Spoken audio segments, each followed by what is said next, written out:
The Admiral Kuznetsov, the Russia one and only aircraft carrier, has been rusting away in dry dock since 2017. And now, even top Russian officials say it's probably beyond saving. The head of Russia's shipbuilding giant said flat out, "No point repairing it anymore." How did Russia fall so far behind in the carrier race, while its rival, the US, sails around with 11 supercarriers? What would the Russian Navy look like without an aircraft carrier? And is there any progress on a potential replacement?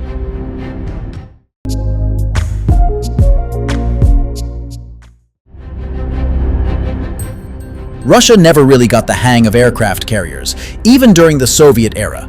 It has never built a carrier that could match the US giants. So far, they have built 4 vertical short takeoff and landing carriers, and only 1 conventional carrier, the Admiral Kuznetsov. Out of the 4 V-STOL carriers, 3 have been retired, while the remaining one was sold to India. India still operates it today as INS Vikramaditya after major upgrades. The only survival Admiral Kuznetsov is now coming to its end. It is a non-nuclear aircraft carrier, over 40 years old, and has been out of service for 8 years, even though it was expected to remain in service until the 2030s. But due to sanctions, budget issues, poor planning, and inadequate maintenance, it did not last its projected service life. The plan was to refit it and bring it back by 2022, but things went not as planned. Fires, a sunken dry dock, budget issues, and endless delays. Now officials admit that repairing it would cost over $1 billion and keep rising with no guarantee it will work. So, it's either going to be sold for scrap or quietly retired. So for now, Russia has a carrier only on paper. So let a look, how could Russia sustain without a carrier for a long time? Without a carrier, Russia's Navy loses its only tool to launch fighter jets from the sea. That's a big hit to any country's naval power, especially one trying to act like a global military superpower. It's increasingly unlikely that Russia will be able to bring the Admiral Kuznetsov back into service. Repairing it would require a massive budget, and even then, there's no guarantee it would work. It has already caught fire twice, and one of its dry docks even sank. For Russia, it may simply not be worth the effort. Let's talk. Do carriers even matter today? Aircraft carriers play a significant role at sea. They're essentially floating air bases.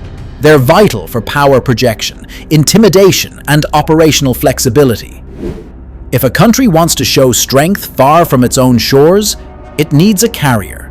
Without one, Russia can't project air power from the sea, looks weak compared to the US, and becomes more of a regional power rather than a global one. But a carrier is not the only means of naval power. Russia still holds significant strength at sea, thanks to its 11 ballistic missile submarines and 28 attack submarines. It also possesses powerful hypersonic missiles and advanced anti-ship technology.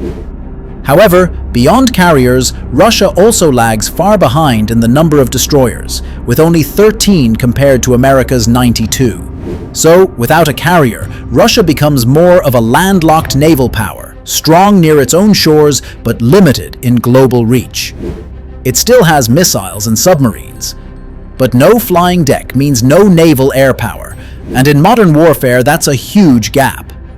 Russia aims to build a new aircraft carrier, but it is very far from achieving that goal. Keeps teasing new designs like the Storm class, a nuclear-powered supercarrier. Cool on paper, but reality? There's no construction, no funding, and no launch date. It's all smoke for now. Experts believe Russia won't have a new carrier before 2035, if ever. For now, Russia's aircraft carrier program is effectively dead, with no carriers in service and none under construction. Unless Russia finds billions, solves corruption, builds new docks, and somehow avoids Western sanctions, don't expect to see a new Russian carrier cruising any oceans anytime soon.